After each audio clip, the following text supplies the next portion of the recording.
Okay, ఇక మలకపేటలో అంటే BJP ticket మీకు ఈరోజు వచ్చింది, మీరు నామినేషన్ దాఖలు చేశారు. అయితే మీతో పాటే అక్కడ GHMC deputy mayor Subhash Chandraji కావచ్చు, మలకపేట పార్టీ కన్వీనర్ సురేందర్ రెడ్డి గారు కావచ్చు, వీరు కూడా పార్టీ టికెట్ ఆశించారు, కానీ టికెట్ వాళ్ళకి రాలేదు. వాళ్ళంతా కూడా అలకబూనారు అంటారు.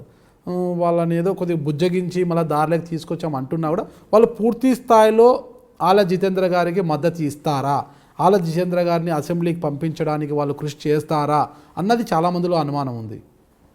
అదే నేను మీకు చెప్పినాను. మా విధానం Bharatiya Janata party first self last. ఆ సెల్ఫ్ లాస్ట్ అనేది వాళ్ళు పక్కన పెట్టి సురేందర్ రెడ్డి గారు కానివ్వండి లేకపోతే సుభాష్ చంద్రజీ కానివ్వండి రోజు పొద్దున మా ఎంబడి బయలుదేరి అందరం కార్యకర్తల మీద బయలుదేరి పాదయాత్రలు చేయడం జరుగుతుంది. సురేందర్ రెడ్డి గారు అక్కడ కన్వీనర్ కాబట్టి ఆర్గనైజేషన్ పరంగా వాళ్ళు మొత్తం కార్యకర్తలను సమకూర్చి ఎక్కడెక్కడ ఏమేమి చేయాలో వారు పని చేస్తున్నారు. ప్రజలలో డిప్యూటీ మేయర్గా ఒక మంచి పేరున్నది కాబట్టి సుభాష్ చంద్రజీ గారు నాయంబడి ప్రజలలోకి వచ్చి భారతీయ జనతా పార్టీని గెలిపేయాలని మరి వారు కోరుతున్నారు. మరి దీన్ని ఏమంటారు? ఇది మాకు అందరం కూడా ఏమన్నా చెప్పినాను, ఏమైనా విభేదాలు ఉంటే మేము కూర్చున్నాం.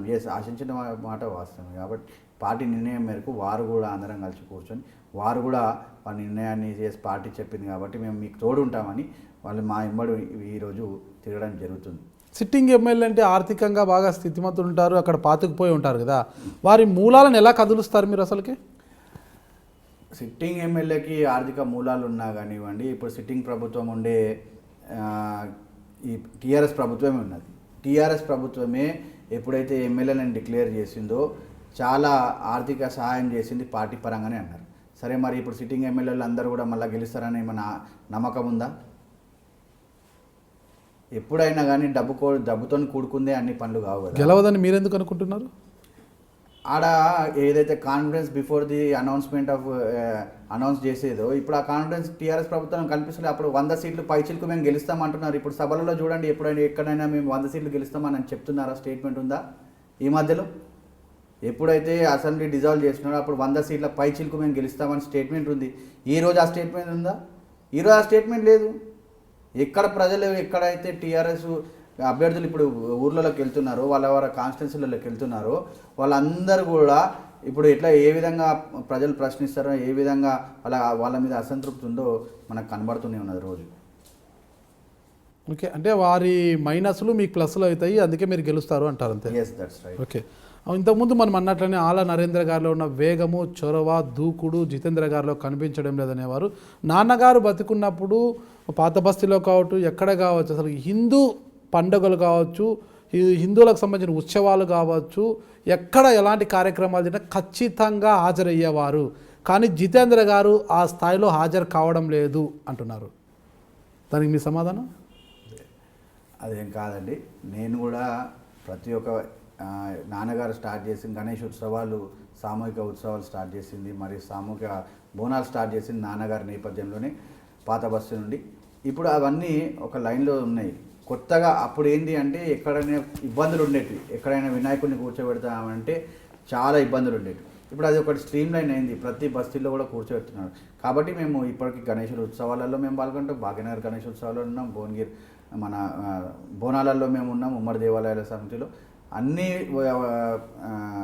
ఉత్సవాలలో మేము ఉంటాం. శ్రీరామనవమిలో కూడా మేము ముందు ఉంటాము, హనుమాన్ జయంతిలో కూడా మేము ముందు ఉంటాము. నరేంద్ర గారు గణేష్ యాత్రలు అంటూ ఉత్సవాల గణేష్ యాత్రలు చేసేవారు, ఇప్పుడు మీరు అవి కొనసాగిస్తున్నారా?